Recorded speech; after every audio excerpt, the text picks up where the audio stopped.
C'est l'histoire d'un mouvement à la veste jaune fluo. Un mouvement de révolte contre le président Emmanuel Macron. Arrogance, j'ai jamais vu un président aussi arrogant que ça. Après qu'il a supprimé l'impôt sur la fortune et alourdi les taxes sur le diesel. Là, ce qu'il nous reste, quand vous avez pris la TVA, la taxe, tout ça. Là, ce qu'il nous reste pour manger.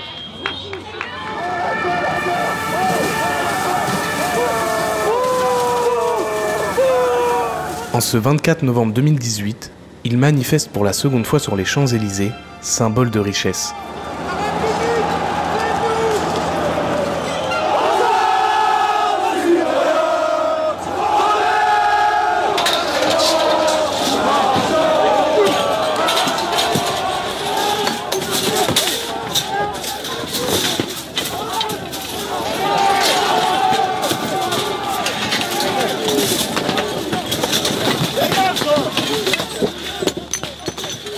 Je me souviens d'un intervenant brillant qui avait fait la remarque très vite, là, dès le 18 novembre, attention à ce mouvement. Qu'est-ce qu'un gilet jaune? Un gilet jaune, c'est ce que l'automobiliste doit mettre sur son dos, la chasuble qu'il doit porter, lorsqu'il a eu un accident ou une panne, et en quelque sorte qu'il est au bord de la route en détresse. Au bord de la route en détresse. À partir du 15 du mois, la moitié de la population est à découvert. On vit à découvert. Macron, là, il doit démissionner parce que c'est une honte ce qu'il fait. Le 1er décembre 2018, après 2 samedis de manifestations dans toute la France sans réponse politique, la colère des manifestants explose.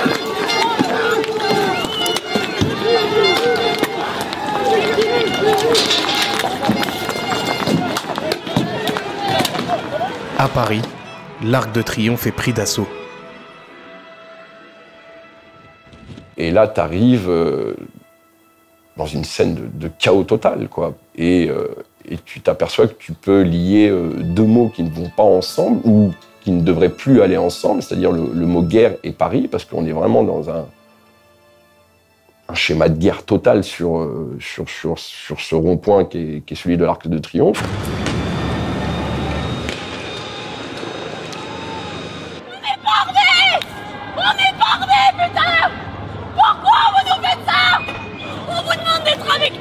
Pour le peuple, putain! Pour la France!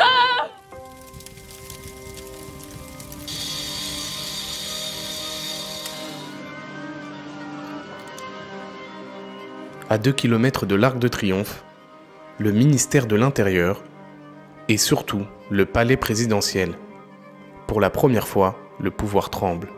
Il y a eu des appels où on se demandait si les grilles finalement de l'Élysée ou de Beauvau n'allaient pas tomber parce que les manifestants s'en rapprochaient de plus en plus et que c'était extrêmement compliqué de tenir. La République a réellement tremblé le 1er décembre.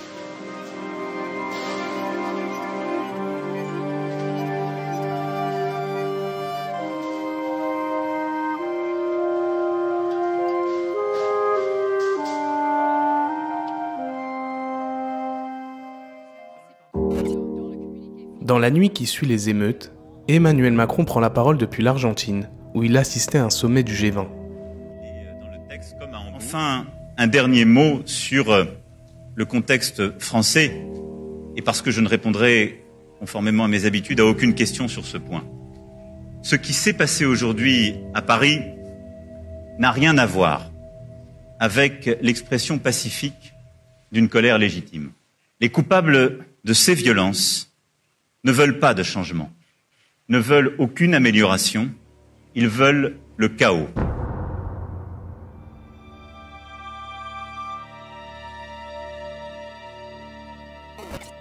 Jacques Attali, l'un des mentors d'Emmanuel Macron, participait à ce voyage officiel. J'étais avec Emmanuel Macron dans l'avion qui le ramenait d'Argentine, puisqu'il m'avait convié à l'accompagner au G20. Ils ont parlé très longuement dans ce vol de retour. Nous avons débarqué le matin qui a suivi l'incendie de l'Arc de Triomphe. Ben, je peux vous dire que là, il avait compris. Hein. À partir de cette date, Emmanuel Macron va durcir la répression policière de la plus grande révolte populaire survenue en France depuis mai 1968.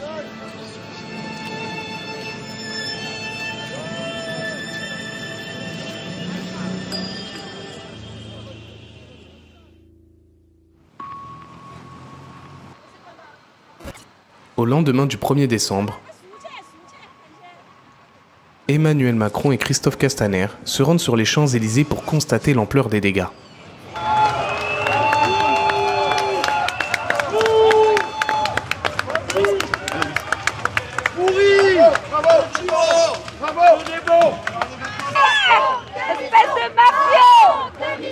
Et c'est simplement ça que je pense. Et pour moi, c'est tout le problème. C'est que Macron, il adore les puissants, il adore les grands patrons, il adore les grands financiers, il adore les très riches, comme on dit à Londres. Par contre, le peuple, non seulement il ne l'aime pas, mais en plus il le méprise. Voilà, et voilà, c'est pourquoi on en arrive là. Donc en fait, toute cette casse, c'est désolant. Ce qui a été fait à l'Arc de Triomphe, c'est effectivement désolant, mais pour moi, le premier responsable, c'est M. Macron. À partir de ce moment-là, le gouvernement va durcir sa doctrine du maintien de l'ordre. Ancien CRS, Grégory Joron est aujourd'hui à la tête du premier syndicat policier de France.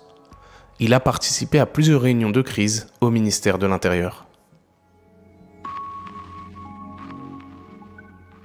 On en a parlé au ministre de l'Intérieur, puisqu'il y a eu en effet des réunions entre le 1er et le 8 décembre, puisque finalement, la République a réellement tremblé le 1er décembre.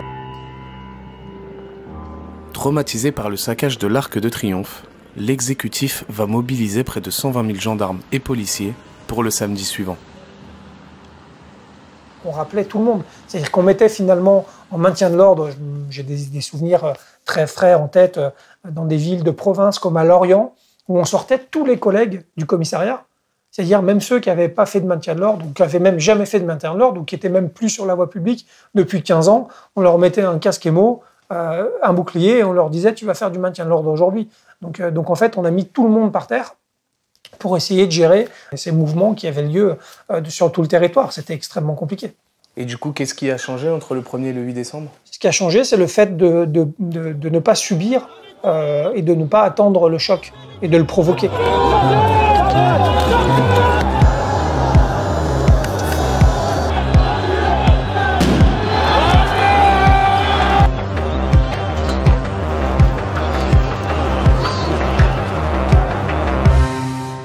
Désormais, le mot d'ordre, c'est d'interpeller un maximum de manifestants. Pour cela, le gouvernement va mettre en place des DAR, détachements d'action rapide. À la manœuvre, Michel Delpuech, préfet de police de Paris, durant les 5 premiers mois du mouvement des Gilets jaunes. La doctrine a été à ce moment-là de multiplier ces moyens plus réactifs, plus mobiles, et c'est comme ça que nous avons mis en place ce qu'à l'époque nous avions baptisé DAR, mais qui était constitué, c'est vrai, c'est qu'après le commentaire en a été fait, mais qui était constitué non pas par les unités classiquement employées dans le maintien de l'ordre, mais des unités qui sont faites pour lutter contre la délinquance, c'est ce qu'on appelle les brigades anticriminalité que nous avions sur Paris et en petite couronne, et qu'on a regroupé des moyens. Et l'idée, c'était que ces moyens soient libres, puissent réagir rapidement. Est-ce que ça n'a pas pu créer des erreurs sur justement la gestion des manifestations des Gilets jaunes? Je sais que l'observation en est souvent faite, mais on fait avec la ressource que l'on a. Encore une fois, les forces classiques de maintien de l'ordre sont pas bien préparées. C'est pas de leur fait, c'est pas un problème de compétences, d'engagement, de courage, de maîtrise des policiers ou des gendarmes, mais sont plutôt préparés pour des logiques un peu statiques, de tenue de point, d'avancer à un ordre serré éventuellement pour disperser, pour mettre fin à des troubles, que d'avoir cette capacité de se projeter pour intervenir ici, intervenir là et interpeller. Et les interpellations sont toujours au demeurant extrêmement difficiles. Le 8 décembre à Paris, les forces de l'ordre vont procéder à près de 1200 interpellations, 3 fois plus que le samedi précédent. Mais surtout, Plus question pour les manifestants de circuler à leur guise. Dorénavant, gendarmes et policiers encerclent les gilets jaunes avec la technique de la nasse. La nasse, c'est quelque chose qui peut se pratiquer dès lors, encore une fois, moi c'est ce qu'on m'a toujours appris en CRS, dès lors que vous avez une soupape de sécurité. Ça veut dire dès lors qu'il y a un échappatoire possible. Depuis ce matin, ils passent leur temps à balancer des grenades, à nous dire de nous disperser, mais où c'est que vous voulez qu'on se disperse? On est parqués ici, on est coincés, on peut même pas bouger. Et ils sont arrivés, ils étaient combien? Une trentaine? Une trentaine avec les chiens, ils nous ont foncé dedans, flashball comme ça et tout. C'est vraiment humiliant pour le peuple et je trouve qu'il y a vraiment énormément d'abus de la part pas des forces de l'ordre, mais ceux qui donnent les ordres au-dessus, quoi. Monsieur Macron, merci, quoi.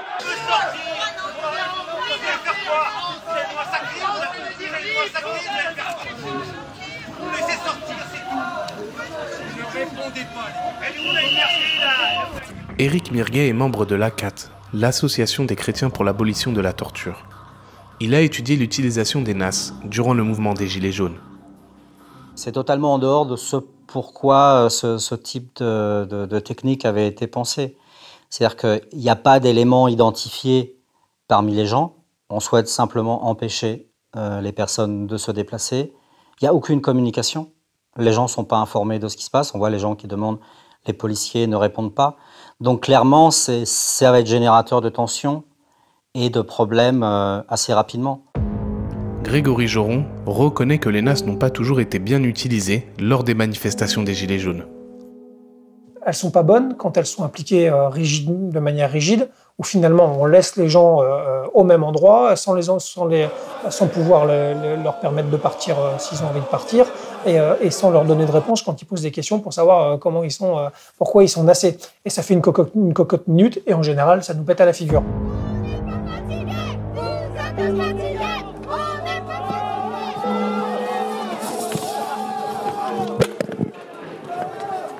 Donc la NAS, c'est intéressant dans des dispositifs de maintien de l'ordre, dès lors que c'est bien géré. Je ne suis pas sûr que ça ait toujours été le cas pendant les Gilets jaunes, clairement. Après 4 samedis de manifestations, Emmanuel Macron s'adresse pour la première fois aux centaines de milliers de personnes révoltées par sa politique. Nous voilà ensemble au rendez-vous de notre pays et de notre avenir. Les événements de ces dernières semaines dans l'Hexagone et Outre-mer ont profondément troublé la nation. Car rien ne se construira de durable tant qu'on aura des craintes pour la paix civile. J'ai donné en ce sens au gouvernement les instructions les plus rigoureuses. Pour apaiser la situation, le président promet une augmentation du salaire minimum de 100 € et demande aux employeurs d'accorder une prime exceptionnelle de 1 000 €. Je demande au gouvernement et au Parlement de faire le nécessaire afin qu'on puisse vivre mieux de son travail dès le début d'année prochaine. Le salaire d'un travailleur au SMIC augmentera de 100 € par mois dès 2019, sans qu'il en coûte 1 € de plus pour l'employeur. Je veux renouer avec une idée juste, que le surcroît de travail accepté constitue un surcroît de revenus. Les heures supplémentaires seront versées sans impôt ni charge dès 2019. Et je veux qu'une vraie amélioration soit tout de suite perceptible.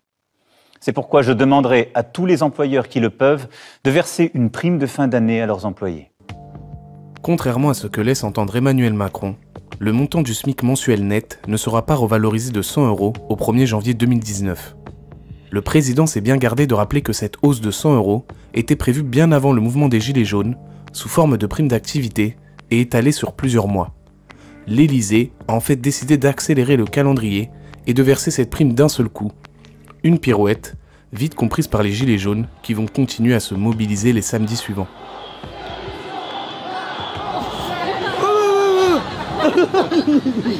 Je sais pas ce que c'est, moi, la prime d'activité, donc désolé, hein, mais je suis pas concerné, moi, alors... On est concerné par rien. On est concerné par rien, nous, alors de toute façon, forcément... Enfin, si avec ça, il y a tellement de choses à changer, tellement...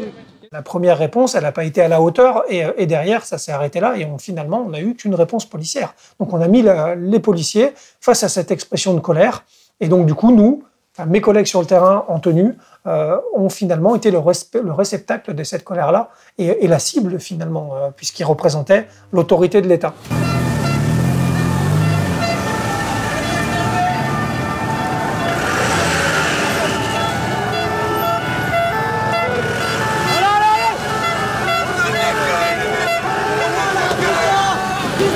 colère que les policiers vont réprimer grâce à leur armement.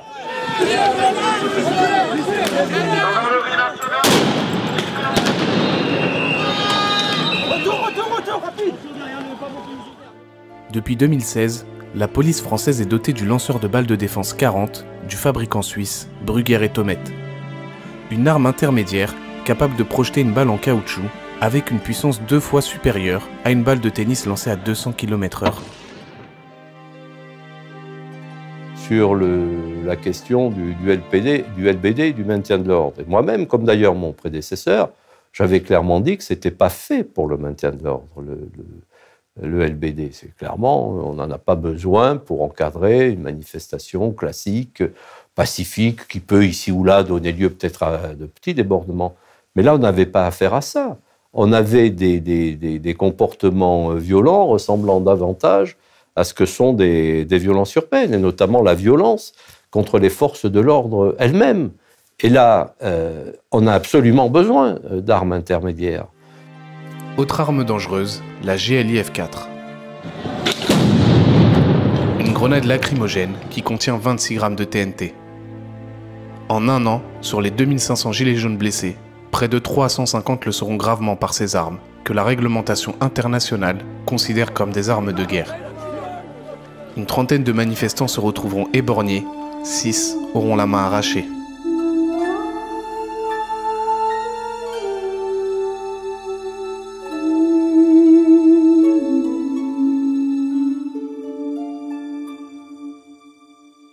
Et vous savez, quand je suivais les événements que je les dirigeais du point de vue des forces de l'ordre, quand des blessés étaient constatés dans le rang des manifestants, ne croyez pas que ça fasse plaisir. Et à personne, en tout cas pas à moi. Pas à moi. Quand on utilise ce type d'armement pour le maintien de foule, ça fait que forcément, quelle que soit la légitimité au départ de l'idée de vouloir l'utiliser, il y aura des conséquences pour de nombreuses personnes qui n'ont rien à voir avec tout ça. D'où ces bilans fous.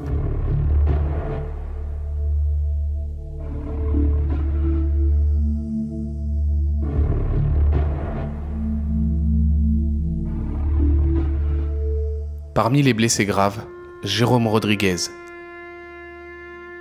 En quelques mois, ce commerçant originaire de Tremblay en France et papa de 2 petites filles est devenu une figure du mouvement. Notamment sur Facebook. Sam, salut la famille Pascal, c'est Flo. Où il cumule plus de 200 000 abonnés. Le 26 janvier 2019, c'est l'acte 11 du mouvement des Gilets jaunes.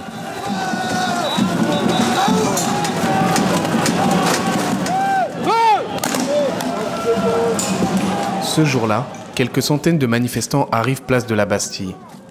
Jérôme Rodriguez est présent et comme d'habitude, il filme la manifestation. 3 ans après les faits, il nous raconte.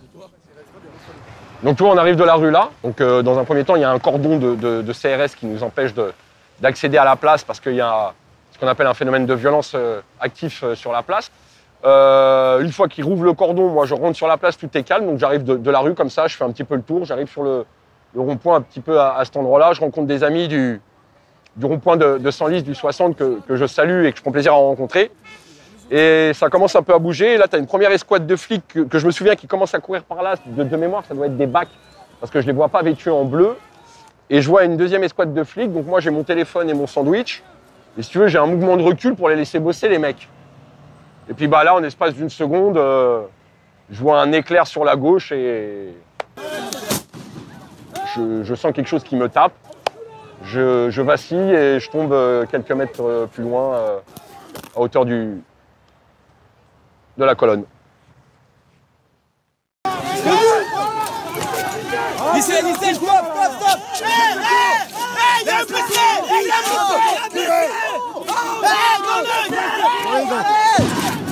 Allez,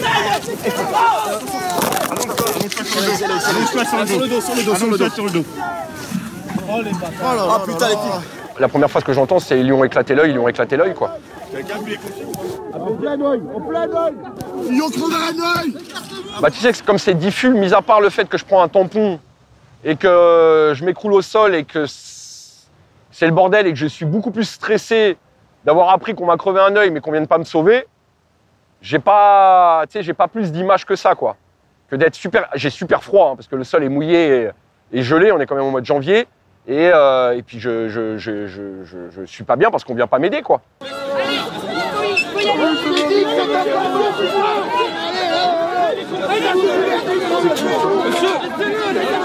Au final, on finit par m'extraire.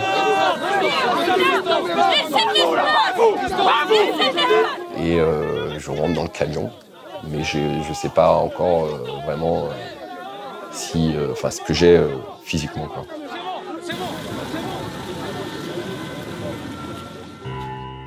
15 jours après l'incident, Jérôme Rodriguez apprendra qu'il a définitivement perdu son œil droit. Il deviendra le 26e mutilé du mouvement des Gilets jaunes.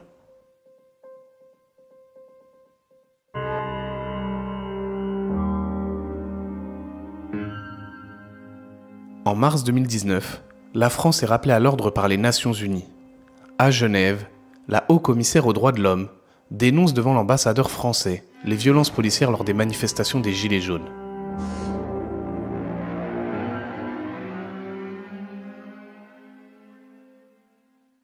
In France, the Gilets jaunes have been protesting what they see as exclusion from economic rights and participation in public affairs.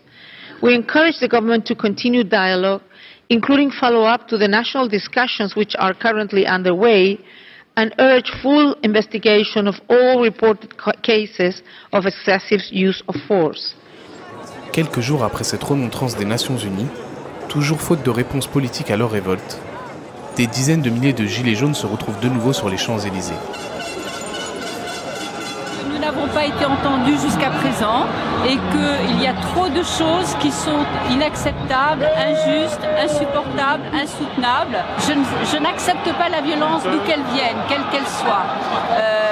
Malheureusement, je crois qu'il n'y a que ça qui a été entendu jusqu'à présent.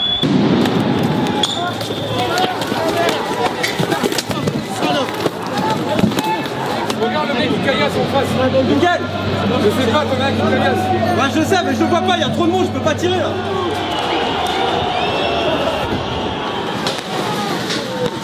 Très vite, les fantômes du 1er décembre ressurgissent. Les manifestants tentent de nouveau de prendre d'assaut l'Arc de Triomphe.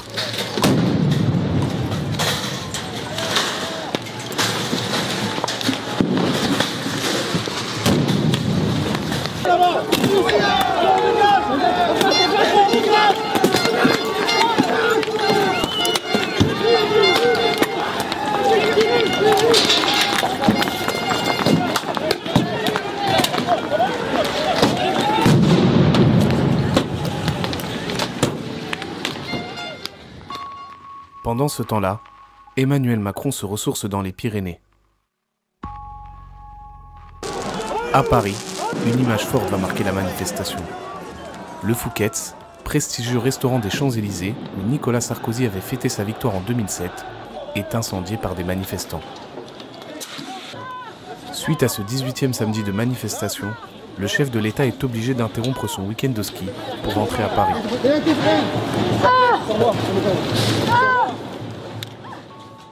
Il rejoint dans la soirée la salle de crise du ministère de l'Intérieur. Quelques jours plus tard, Michel Delpech est remercié. C'est le choix du gouvernement. Mais ça, comment vous l'expliquez? C'est le choix du gouvernement. C'est le choix du gouvernement. À sa place, le pouvoir nomme Didier Lallement, un préfet de police bordelais réputé intransigeant. Votre première mission, évidemment, sera de maintenir l'ordre public dans la capitale. Samedi, sur les Champs-Élysées, il n'y avait pas de manifestants. Il n'y avait que des haineux, des ultras, des factieux, des gens venus pour casser, pour détruire, pour agresser.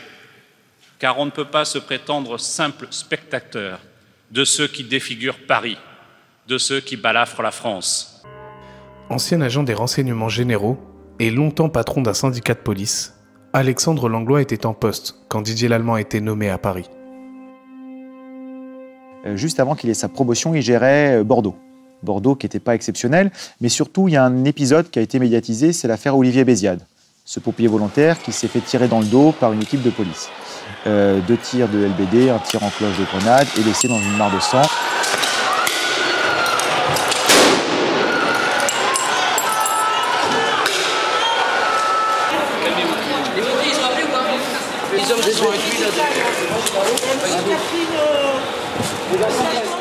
Didier Lallemand a annoncé à tout le monde que les policiers avaient fait un usage normal des armes parce que c'était le chaos et qu'il y avait des magasins pillés. Et Didier Lallemand a menti. Malgré ce mensonge, malgré avoir couvert un acte délictuel, à minima, il a eu une promotion. Une fois nommé à Paris, Didier Lallemand va mettre en place les Braves M, les brigades de répression des actions violentes motorisées. Il a recréé les Braves qui sont la résurgence des voltigeurs. Les voltigeurs, c'est 1986, qui arrive à la mort tragique de Malik Osekim lors d'une manifestation. 35 ans après, Didier Lallemand ressuscite ses brigades motorisées. Problème, certains motards de la police rechignent à rejoindre la Brave, jugée trop répressive. La seule bonne nouvelle, c'est que même les Braves n'arrivent pas à recruter assez de personnes. Selon Alexandre Langlois, leur hiérarchie aurait mis la pression sur ces fonctionnaires, refusant de rejoindre cette nouvelle unité. Il y a des motards qui ont refusé en disant « moi je suis motard de la police nationale, je ne suis pas là pour faire le coup de main ». Ils ont été sanctionnés aussi. Ils ont eu des petits problèmes disciplinaires ou des décalages de vacances, enfin des petites brimades que les policiers peuvent faire, mais ils ont dit « c'est pas mon travail ».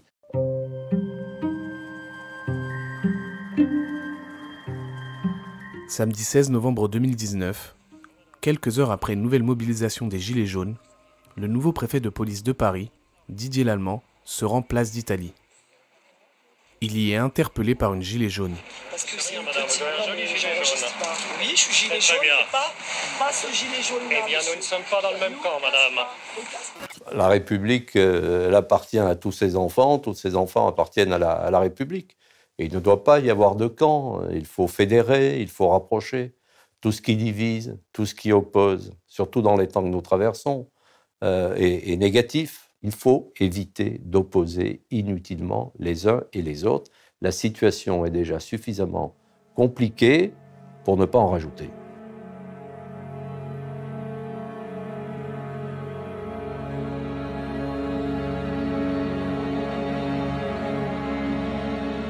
Alors que la répression mise en place va faire en un an plus de 2500 blessés côté manifestants, Emmanuel Macron et son gouvernement refuseront constamment d'admettre qu'il y a eu des violences policières.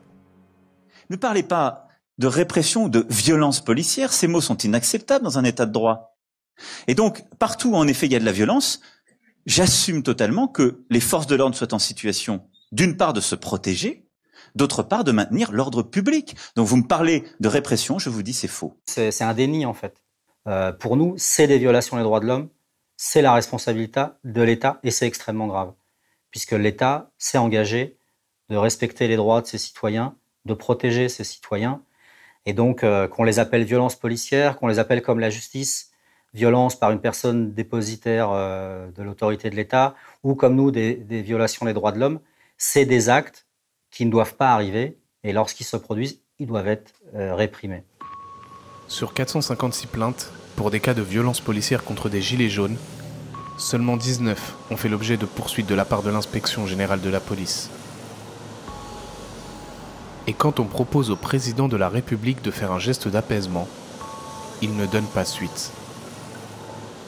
En janvier 2020, Jean-Pierre Mignard, célèbre avocat et soutien d'Emmanuel Macron lors de la campagne de 2017, propose au président d'indemniser les blessés non mis en cause par la justice. Une démarche d'apaisement que François Mitterrand avait acceptée après la violente répression des révoltes étudiantes de 1986.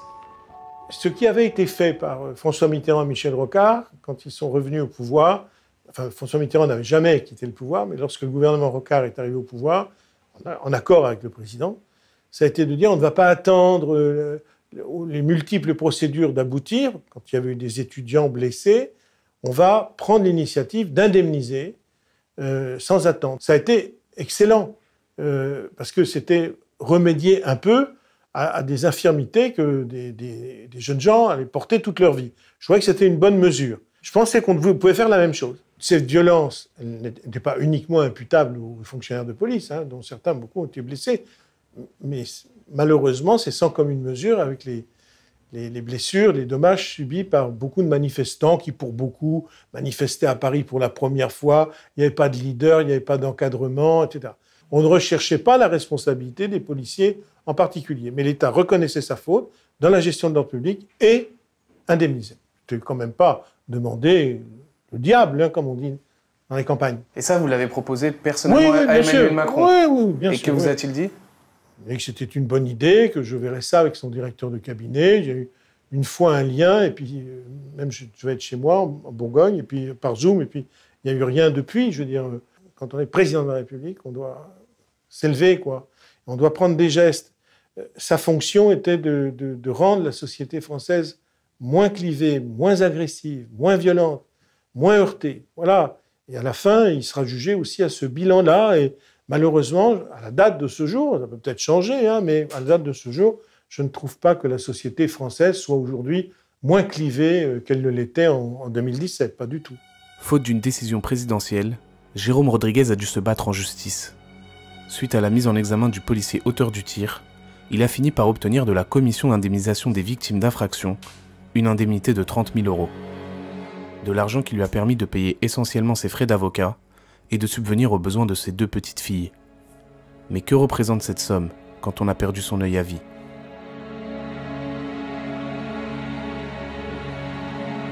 Je l'ai déjà dit à maintes reprises, psychologiquement c'est très compliqué. C'est compliqué. Il y a des jours où c'est comme un immeuble. Je suis dans ce putain d'ascenseur. Je vais monter très très haut parce que je vis des choses formidables, hein. Dans la rue, parce que même là, hein, tu sais, le temps de venir vous voir, je me fais alpaguer 3 fois, M. Rodriguez. Je suis pas gilet jaune, mais tu vois, enfin, j'ai eu 5 embrouilles en 3 ans dans la rue. Et encore, c'est des mecs super courageux, ils ouvrent la fenêtre, ils te traitent de connard. Donc tu vois, je monte très très haut. Et puis je descends très très bas pour rien des fois, pour tu sais, des petits faits psychologiques. Donc c'est très très compliqué. C'est très compliqué parce que t'as mal au ventre, t'as une gastro où on te file un Imodium et un bol de riz, tu te reposes 24 heures et tout va bien le lendemain. Et là déjà de trouver le nom de ce que t'as dans la tête, c'est compliqué. Et d'avoir le bon traitement, c'est compliqué. Donc il y a des phases de shutdown. Et des fois, ça se voit sur ma page où je vais disparaître pendant une semaine parce que je ramasse. Je ramasse énormément. J'ai eu 5 embrouilles en 3 ans dans la rue. Et encore, c'est des mecs super courageux. Quand Jérôme Rodriguez a perdu son œil, c'est Michel Delpech qui commandait les policiers parisiens. Pour rien, des fois, tu sais, des petits faits psychologiques, donc c'est très très compliqué. Parce que je ramasse. Je ramasse énormément.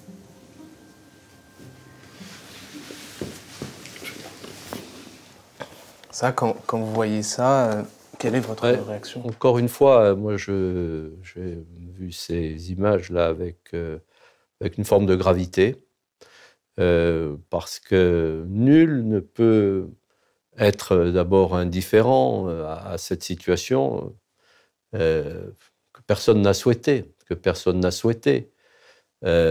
évidemment, et moi, un homme en détresse, en difficulté, et tout ce que je peux souhaiter pour lui, c'est qu'avec le temps, il ait la force et les ressources nécessaires pour surmonter cette période extrêmement cruelle pour lui qu'il doit vivre. Et je comprends tout à fait ce qu'il peut éprouver.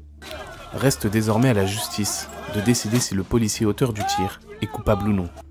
Mais pour Grégory Joron, les forces de l'ordre ne devraient pas être tenues pour seules responsables lorsqu'elles commettent des violences. La République se tire une balle dans le pied. Parce que quand on va chercher des responsabilités individuelles dans ce genre de choses, en fait, on va juste expliquer à mes collègues qui vont faire du maintien de l'ordre demain ou qui vont être dirigés dans une action de police, faites attention, parce qu'on va vous donner des ordres, et si jamais vous vous plantez, vous serez tout seul à la barre. Il y a toute une chaîne hiérarchique, tout un système de maintien de l'ordre qui devrait être, entre guillemets, présents pour s'expliquer. Si en effet, à ce moment-là, l'ordre était mauvais, eh ben, il faut une remise en cause de ça. Il faut évidemment une responsabilité qui soit dégagée. Que mes collègues soient responsables, oui, au bout de la chaîne. Mais la chaîne, en fait, il y a des maillons partout. Et c'est ça qui est regrettable, c'est qu'aujourd'hui, c'est un policier qui va prendre. Forcément, il en va de sa responsabilité, il m'a tiré dessus. Mais qu'en est-il de la responsabilité des donneurs d'ordre? Et c'est ça qui, je pense, sera dégueulasse. Alors moi, je vais te dire un truc. Hein. Prison ou pas prison, ça ne mordra pas mon œil. Ça va peut-être plus lui niquer sa vie à lui. Argent ou pas argent, ça ne mordra pas mon œil. Mais c'est dommage que tout le monde ne paye pas. Et que ce soit qu'une seule personne qui paye.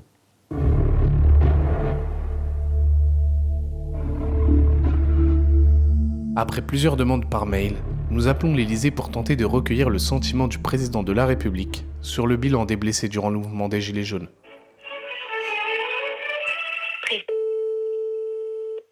Organisation presse, bonjour.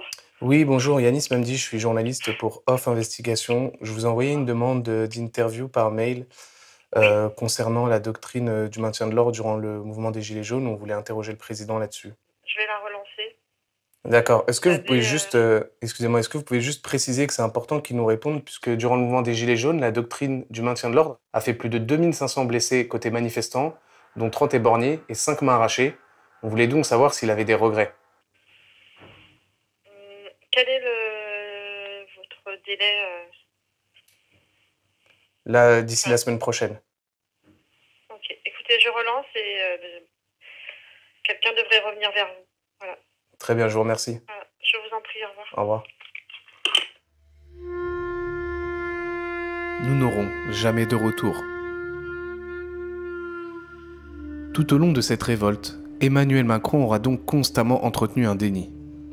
Il n'y aurait pas eu de violence policière, ni même de mort provoquée par la police. Je déplore que 11 de nos concitoyens français aient perdu la vie durant cette crise. Je note qu'ils ont tous perdu la vie, bien souvent en raison de la bêtise humaine, mais qu'aucun d'entre eux, aucun, n'a été la victime des forces de l'ordre. Aucun. Je le dis bien parce que, compte tenu de la nature de cette crise, de ce que la France vit depuis plusieurs semaines, c'est inédit. Et je veux ici rendre hommage au professionnalisme des forces de l'ordre dans ce contexte. Voilà. Moi, je constate qu'il n'y a aucun mort à déplorer du fait des forces de l'ordre. Malheureusement, il y en a eu, du fait de d'autres bêtises. Bon.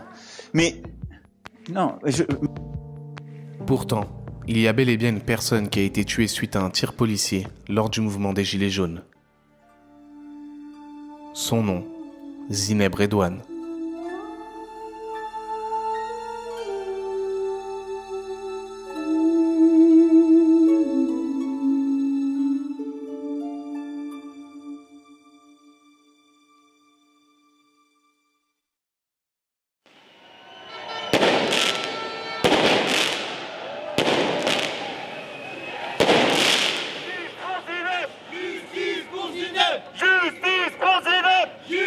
Sur le Vieux-Port, des centaines de manifestants défilent pour rendre hommage à Zineb Redouane, morte le 2 décembre 2018, à l'âge de 80 ans. Venir parce que justice n'a toujours pas été faite pour Zineb qui a été tuée par un CRS en marge d'une manifestation des Gilets jaunes le 1er décembre 2018. Elle était tout simplement en train de se faire voler et depuis 3 ans il y a une enquête qui refuse de la considérer comme victime. Je pense qu'il est important de rappeler aux personnes chaque manifestation que Zineb a été tuée et que la justice n'est pas rendue.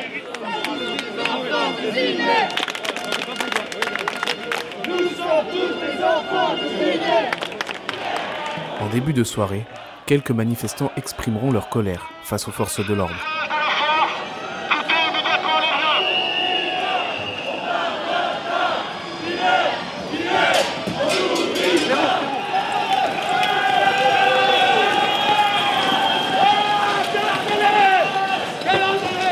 Mais que s'est-il passé exactement pour que 3 ans après les faits, les manifestants en veuillent toujours aux policiers? Le 1er décembre 2018, à Marseille, des Gilets jaunes manifestent. La police réplique à coups de grenades lacrymogènes.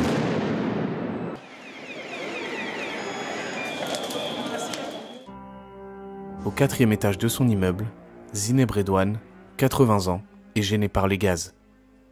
Quand elle se rend à sa fenêtre pour fermer les volets, elle est touchée au visage par une grenade lacrymogène tirée par un policier depuis le boulevard de la Canebière.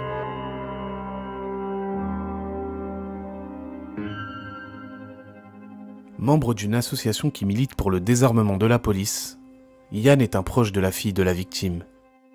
À ses côtés, nous pénétrons dans l'appartement où vivait Zineb Redouane.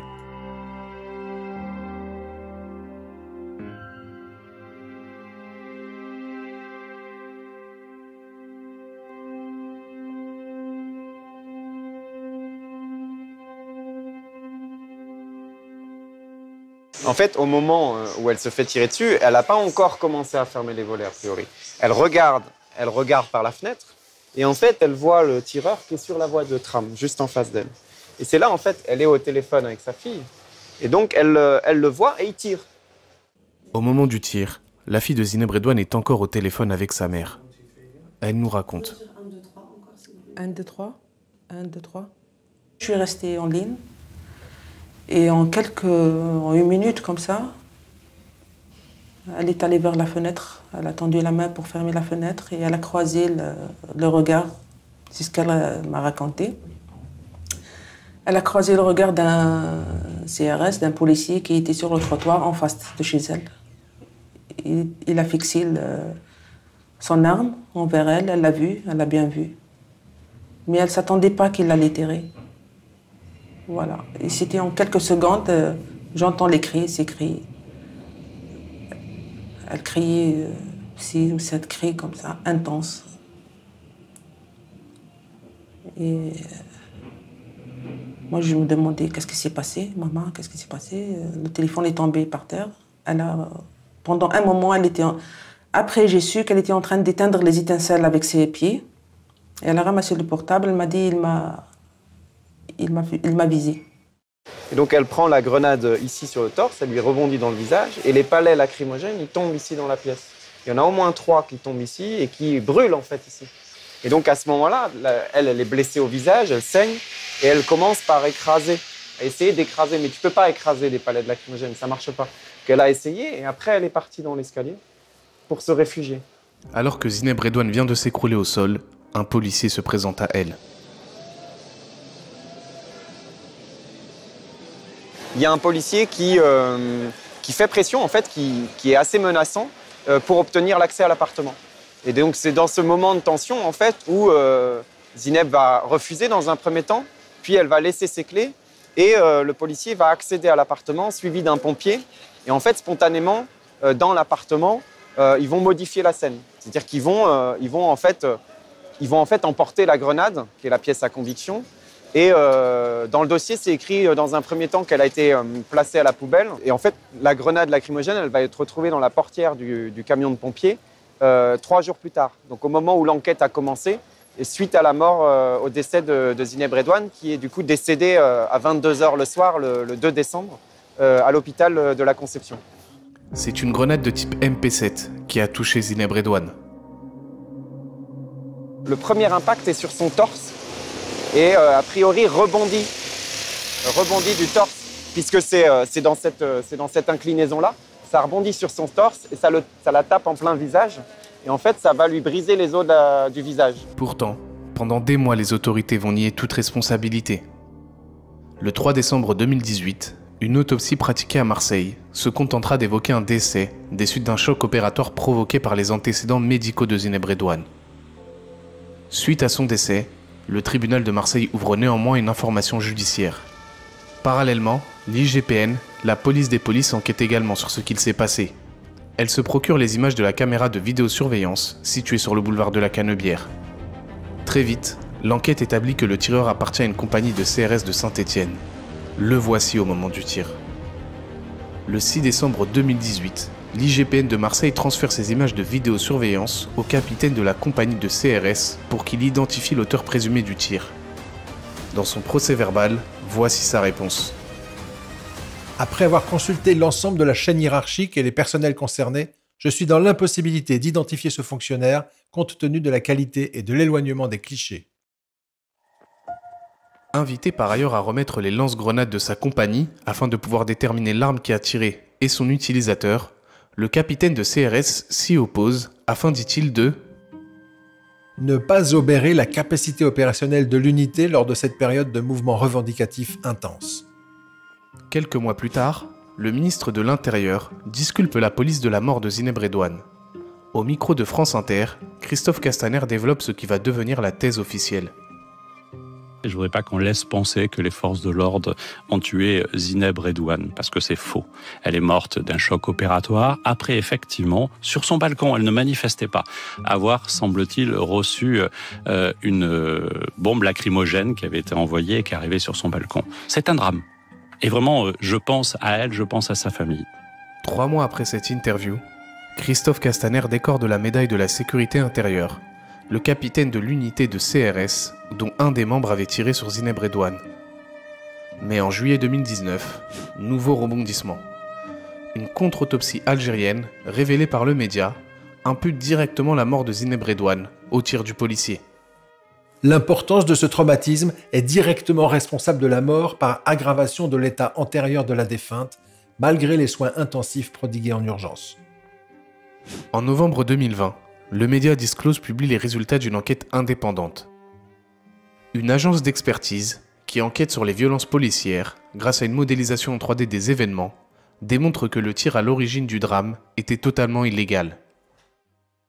Forcément, au moment du tir, il ne peut que savoir que la trajectoire de sa grenade va être coupée par le plan des façades de l'immeuble et donc va venir impacter quelque part sur ces façades d'immeubles, quel que soit l'angle de tir, même s'il est compris entre 30 et 45 degrés, qui correspond en effet c'est une des conditions qui rend un tir réglementaire, c'est qu'en effet, il soit dans un angle entre 30 et 45 degrés pour avoir une trajectoire parabolique. Mais si on a un obstacle immédiat, comme on le voit ici dans la rue des Feuillants avec ces immeubles, sa trajectoire sera coupée et là, c'est forcément plus un tir réglementaire. En plus, ici, en fait, ce qu'on essaie de développer aussi, c'est qu'on voit qu'il y a infraction avant même que la grenade n'atteigne Zineb. C'est-à-dire au moment même où il appuie sur la gâchette, il y a déjà une faute grave parce que qu'est-ce qu'on vient de voir là? On vient de voir toutes les fenêtres de la rue des Feuillants qui étaient potentiellement sur la trajectoire du tir. Il faut savoir que c'est une arme qui n'est pas du tout précise. Donc on ne peut pas exactement savoir où est-ce qu'on va tirer, mais toutes ces fenêtres sur la façade de la rue des Feuillants étaient potentiellement impactées par ce tir. De fait, il a atteint Zineb Redouane au visage, à son balcon, sur une trajectoire de 37 mètres. Et justement, là, on a des détails par rapport à la vitesse du projectile au moment de l'impact, près de 100 km/h, et les conséquences qui viennent justement de l'expertise médico-légale, justement un fracas de l'ensemble de l'hémiface droit de la victime. Suite à ces nouveaux éléments, nous tentons de joindre Christophe Castaner, ministre de l'Intérieur lors des événements. Sans réponse, nous lui adressons un SMS dans lequel nous demandons si pour lui, la police n'est toujours pas responsable de la mort de Zineb Redouane. Voici sa réponse. Bonjour, on va laisser la justice se prononcer sur la responsabilité des uns et des autres. Pour ma part, je ne dispose d'aucun élément du dossier depuis que j'ai quitté mes fonctions, bien à vous. L'enquête indépendante qui démontre que le tir n'aurait jamais dû avoir lieu, l'IGPN va s'en saisir. Elle recommande alors d'envoyer le tireur et son capitaine devant un conseil de discipline pour leur manque de discernement. Une demande rejetée par le directeur de la police nationale, Frédéric Vaux. Désormais, l'affaire est entre les mains de la justice. En un an, la réponse policière du président de la République au mouvement des Gilets jaunes aura causé une mort, plus de 2500 blessés côté manifestants, dont près de 400 blessés graves, et 2000 blessés chez les forces de l'ordre.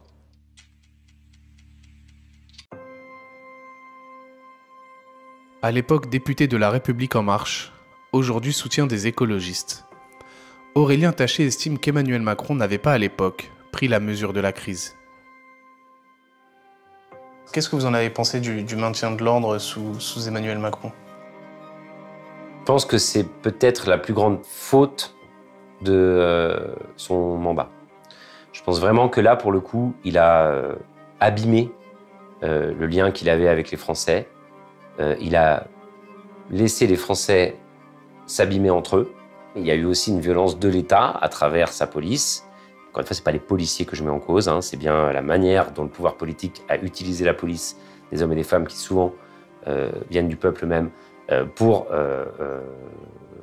éborgner, tirer avec des balles de LBD sur des Français, et que ça, c'est extrêmement grave. Certes, il y avait cette affaire de taxe carbone, et peut-être que si un moratoire avait été mis en œuvre, une table ronde organisée un peu plus vite, ça aurait sans doute même fait tomber la pression. Ce que je peux dire, c'est qu'en termes d'observateurs et d'analyse, je ne vais surtout pas dire que je comprends que ce qu'ils ont fait chaque fois qu'il y a eu des débordements et des violences. Mais en revanche, il faut que notre pays apporte réponse à ces situations, ce que M. Fourquet a appelé l'archipel français, et des ensembles qui s'écartent et qui ne parlent plus le même langage. Monsieur le Président de la République. C'est un homme qui n'accepte jamais de remettre en cause aucune de ses décisions, ou qui ne change jamais de point de vue, et c'est pas très bon, ça, je trouve, dans une démocratie et quand on exerce le pouvoir.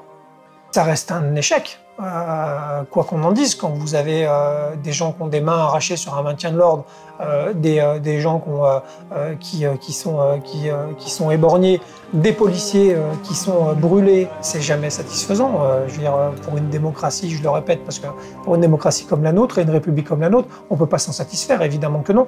On est énervé, mais on n'est pas des gens violents. On est peut-être plus apte à vouloir discuter que de se faire crever les yeux.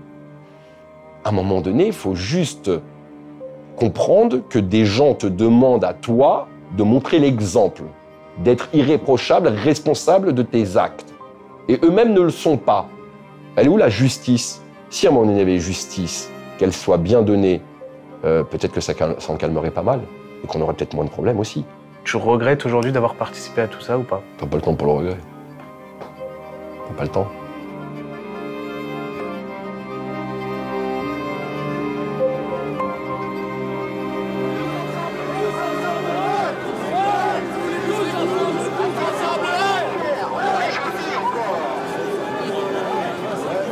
Merci d'avoir visionné cette enquête refusée par toutes les chaînes. Si vous le pouvez, aidez-nous à contourner la censure du système. Faites un don.